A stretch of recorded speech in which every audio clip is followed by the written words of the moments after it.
Right, this is my guide to cooking with spice. Adding big, gutsy flavours using spices at the beginning of cooking and then simply letting the dish slow cook is a brilliant way of getting maximum flavour with minimum effort. My first recipe melts in the mouth, and because the oven does most of the work, it's a cinch to make. Slow-cooked, fiery lamb. Cooking's all about being bold and adventurous, and this dish is exciting because it's slowly cooked, and the longer it cooks, the more flavoursome it becomes. Marinating the lamb first. Chilies, we're going to use a mixture of red and green. Take off the tops and just slice in.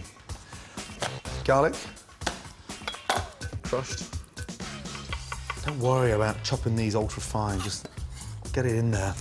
Cooking for up to 3 hours, everything sort of blends and almost sort of purees itself together. Smoked paprika goes brilliantly well with the chilies. 2 teaspoons in. A touch of dried oregano. Some little cumin seeds. The blend and the fragrance that they give out is extraordinary. They release a little oil as well and helps to tenderize the lamb. Touch of salt, pepper, cinnamon. That sort of sweetens up the lamb. Olive oil, just a tablespoon. And the olive oil helps to sort of stick all those wonderful spices to the lamb. Jump in, just start really rubbing. At this stage, you can leave the lamb to marinate for anything from half an hour to overnight, allowing the spices to really penetrate the meat, giving amazing results when you tuck in. Delicious. Vegetables, carrots and onions, and that's it. Sliced. Secret of slicing vegetables for braising is not getting too thin. You slice the onions too thin, they burn. You've got that horrible char taste on that slow braised. Braising is just a chef's term that means cooking in liquid on a low heat, making the meat incredibly moist and beautifully tender. So the secret of braising is having a really nice, thick, durable pan. Get that nice and hot. Just a touch of olive oil. Lamb in, hold the bone, because you're in control then, into the pan. I want that white fat to start rendering, so it'll add more fat, therefore making it a lot more flavoursome as it braises. Chilies, cinnamon in, mix that up. And don't be scared, you're not burning this, you're sort of searing the lamb shanks, and this is the important part right at the very beginning. We're getting the colour on the lamb, which washes off as it braises in the oven, so be generous with that colour. Vegetables in. Wow. And then a couple of bay leaves. So now you lift the lamb up and get the lamb sat on top of the vegetables. Now, deglaze the pan with red wine. Deglazing means that you're cleaning the bottom of the pan and you're getting that amazing flavour washed off and lifted up into that sauce. It can really transform that dish. Always deglaze. Then bring to the boil and cook for about 10 minutes to reduce. The wine's reduced down by half. Now for the stock. Bring that stock back up to the boil and then into the oven. Now, don't cover it. When you cover it, all the condensation comes off the lid. Your lamb becomes grey. All this effort and that exciting spice gets washed away. No lid and into the oven for 3 hours. A slow cook on a low heat of 160 degrees gives the spices time to work and transform the meat so it's mouth-wateringly tender. Now, look at those. Out, on to a plate. You can just see that meat sliding down. Juicy and incredibly tender. Grab it by the shank, roll them around that rich, delicious sauce. Look at that. You can get your sauce. Nice. Beautiful. Just get some mint. Don't chop it. Just pick that fresh mint and let it snow. And there you go, a very spicy, delicious, melting in the mouth lamb shank. Amazing.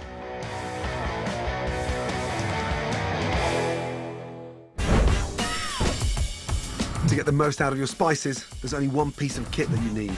Pestle and mortar. I mean, they look fantastic and it's essential for any good kitchen. These things are so versatile. These ancient kitchen tools are perfect for everything, from pestos to dressings, and cost them around 15 quid.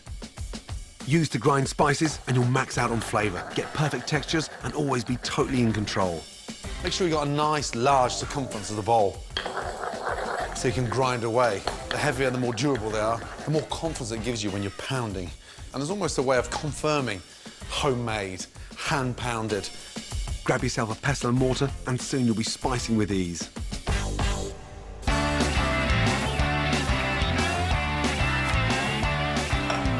Spices are a brilliant way to add an extra layer and a depth of complexity to any dish. Learning to use them properly will really improve your cooking. Here are 3 more of my super simple spice recipes to get you going. First up, a very easy chili and spice whitebait.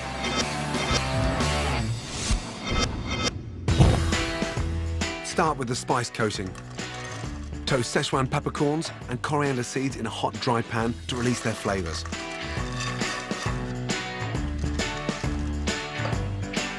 Add chili flakes and grind in a pestle and mortar to make a fiery, fine powder.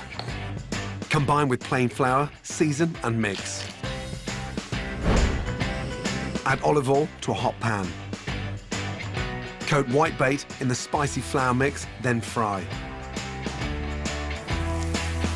Whitebait are an oily fish that are healthy, delicious and cook in minutes. Once golden, they're done. Fantastic with garlic mayonnaise or a simple squeeze of lemon. Ready in under 10 minutes, chili and spice whitebait, an easy, simple, spicy dish. My next amazingly aromatic recipe is roasted squash hummus.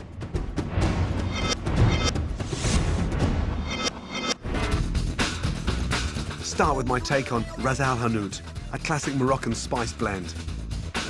In a dry pan, toast cinnamon, cloves, coriander, fenugreek and fennel seeds. Then add mustard seeds and cumin. When the seeds start to pop, they're ready. Add paprika and grind into a fine powder. For the hummus, peel and chop butternut squash. Put on a baking tray and add garlic, simply bashed, and chopped ginger. Drizzle with olive oil, season, and sprinkle over the spice mix. Then roast in a hot oven for half an hour until soft. Allow to cool and place in a blender. Add tahini, a nutty paste made from sesame seeds, cooked chickpeas, a dash of lemon juice, and a drizzle of olive oil. Blitz until luxuriously creamy and textured. Spices toasted for maximum flavour. Amazing roasted squash hummus. My final deliciously spicy dish is curry spice sweet corn soup. First, the fragrant curry paste. Roast coriander and cumin seeds until aromatic. Then grind, adding crushed garlic, chili powder, turmeric, and finely chopped ginger. Bring together with olive oil to form a thick paste. For the soup, fry finely chopped onions in olive oil. Add the curry paste and cook to release the flavours. Add cubed potatoes, chicken stock, and season. When the potato has softened, stir in creamed corn.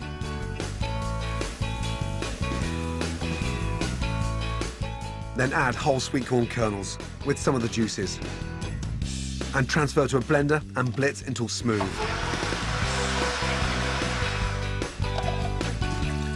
For texture, add more whole sweet corn.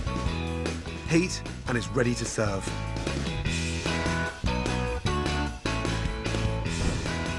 Wonderfully satisfying curried spice sweet corn soup that packs an amazingly aromatic punch.